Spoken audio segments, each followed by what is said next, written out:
Bonjour à toutes et à tous, bienvenue donc dans cette nouvelle vidéo. Je vous remercie d'avoir cliqué pour visionner ce nouveau contenu sur ma chaîne. Merci tout d'abord à tous ceux qui me suivent et me soutiennent, que ce soit sur les précédentes vidéos ou sur les réseaux sociaux. Votre soutien m'aide énormément, me donne de la motivation, me donne de la force. Donc pour ça, je voulais déjà vous remercier. Et puis pour celles et ceux qui cliquent pour la première fois sur une de mes vidéos sur cette chaîne YouTube, eh bien merci à vous aussi. J'espère que cette vidéo vous plaira, j'espère que vous aurez l'occasion de visionner les précédentes vidéos et que vous serez au rendez-vous aussi des prochaines vidéos. Tout de suite, donc on voit ensemble le sujet d'aujourd'hui.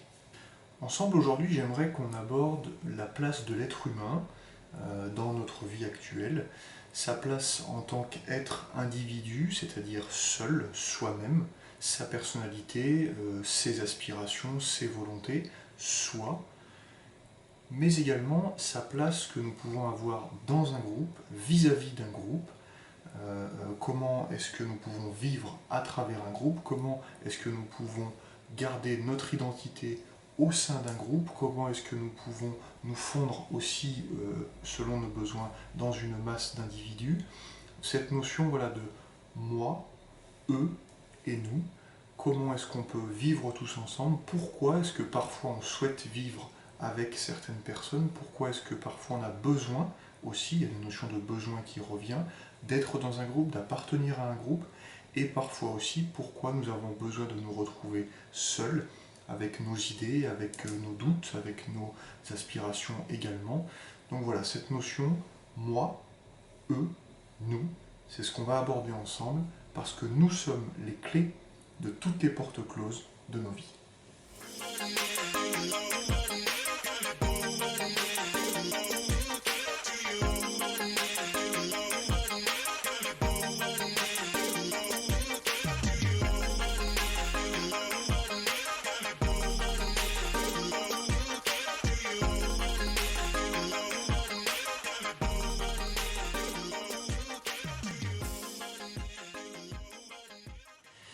Donc tout d'abord, pour débuter cette vidéo, un petit constat, une petite photographie de la situation actuelle dans laquelle nous vivons. Aujourd'hui, l'être humain, comme depuis la nuit des temps, a besoin d'être soi-même pour se reconnaître soi-même, pour avoir confiance en lui, pour être fier de lui, pour avoir une estime aussi de soi. Nous avons besoin, nous-mêmes, d'avoir une bonne image de nous pour se lancer dans des projets, pour atteindre nos objectifs.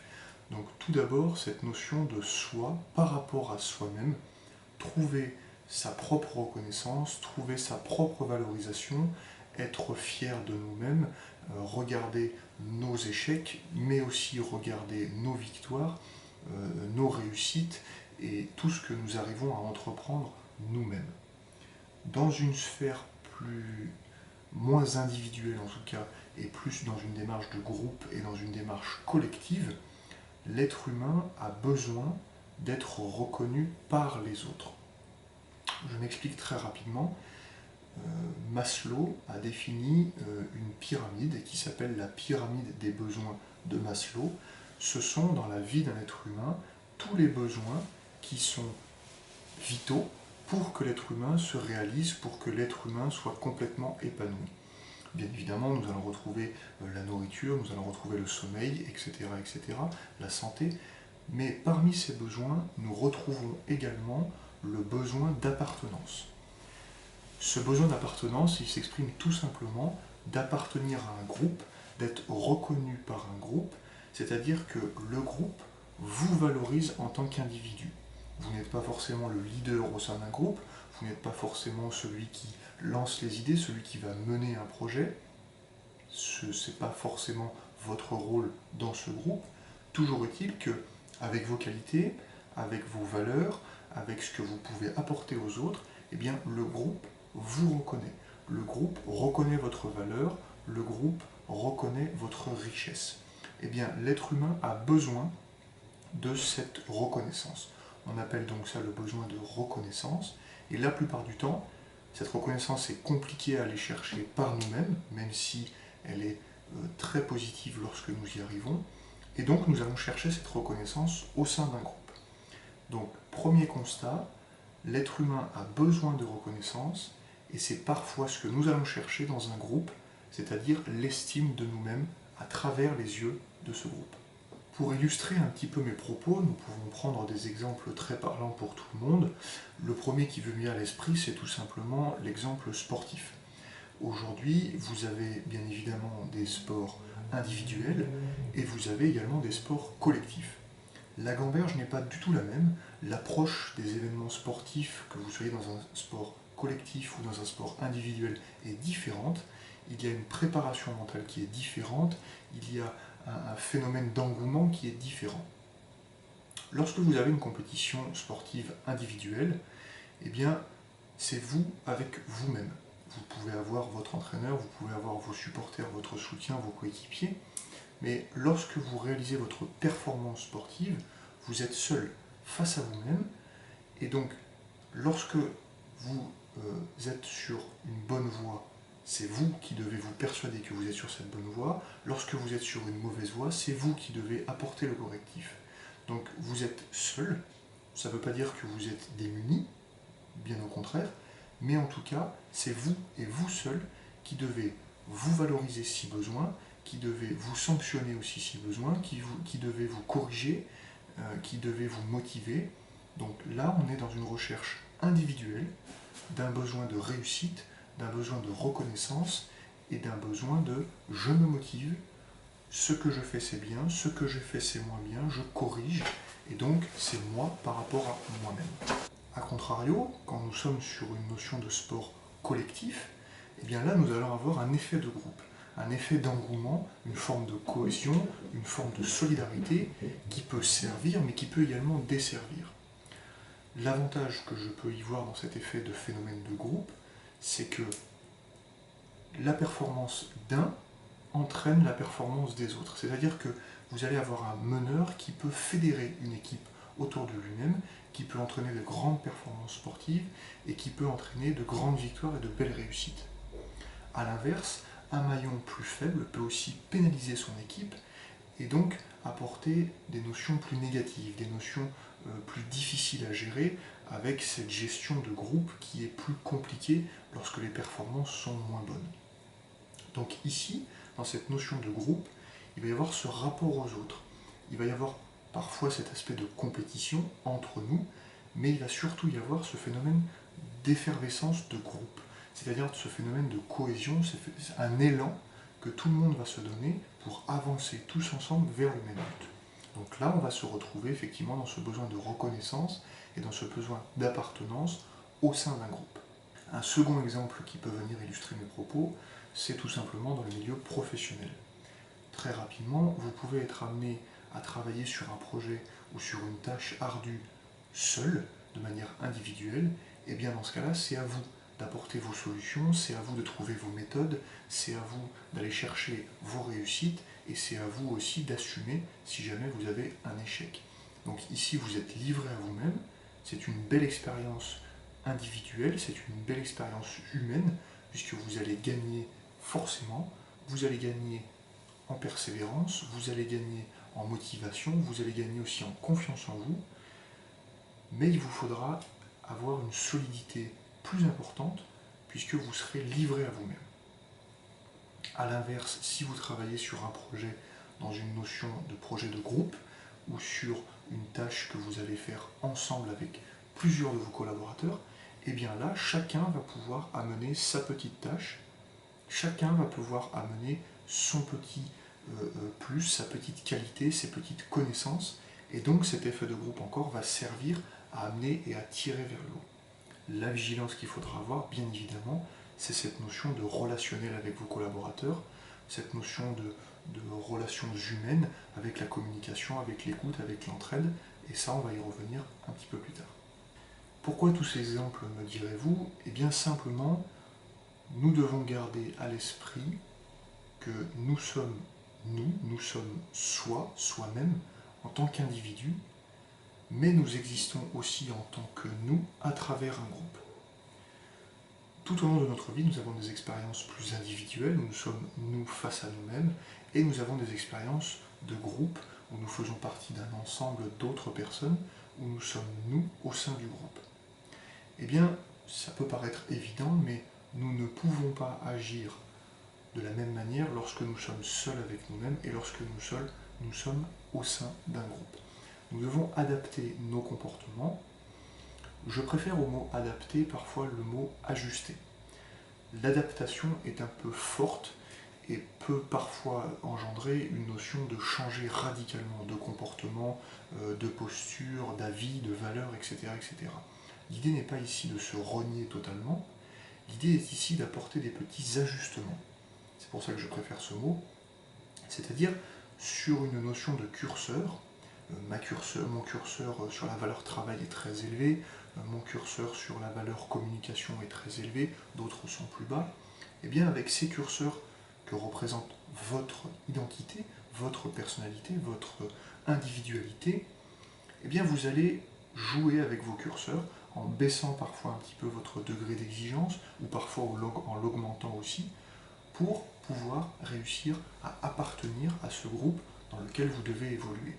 Donc être en perpétuelle vigilance et parfois, si besoin est, s'ajuster un petit peu en fonction des gens que vous avez en face de vous afin de bien vivre en groupe, de mieux vivre en groupe, de vivre ensemble en tant que soi, mais avec les autres. Vivre nous-mêmes en tant que soi-même sans se renier en gardant nos valeurs, mais au sein d'un groupe pour appartenir à ce groupe et pouvoir se réaliser. Parfois, dans cette notion de groupe, il vous faudra aussi vous imposer. Si quelque chose vous paraît inconcevable, si quelque chose vous paraît en total décalage avec vos envies, vous pouvez et vous devez vous imposer. Cette notion de vie de groupe ne veut pas dire que vous devez constamment vous effacer, que vous devez constamment trouver en second plan par rapport aux autres, que vous devez constamment vous mettre en retrait par rapport à l'avis de la populace, à l'avis des gens qui vous entourent. Si vous êtes persuadé que votre idée est la bonne, si vous êtes persuadé que ici vous pouvez apporter un plus, imposez-vous. Vous devez résider dans une posture forte, dans une posture solide. Si vous faites partie de ce groupe, c'est que vous avez mérité votre place au sein de ce groupe, que ce soit professionnel, que ce soit sportif, que ce soit amical, que ce soit culturel, peu importe. Si vous, en tant que personne, en tant qu'identité, vous faites partie de ce groupe, vous avez mérité votre place. Eh bien, défendez votre place. Si vous êtes ici, c'est vous qui avez créé votre place, c'est vous qui, au mérite, qui a la valeur, vous avez gagné votre place. Donc vous êtes légitime. Quand on parle de légitimité, votre place existe, vous êtes légitime d'être à cette place-là.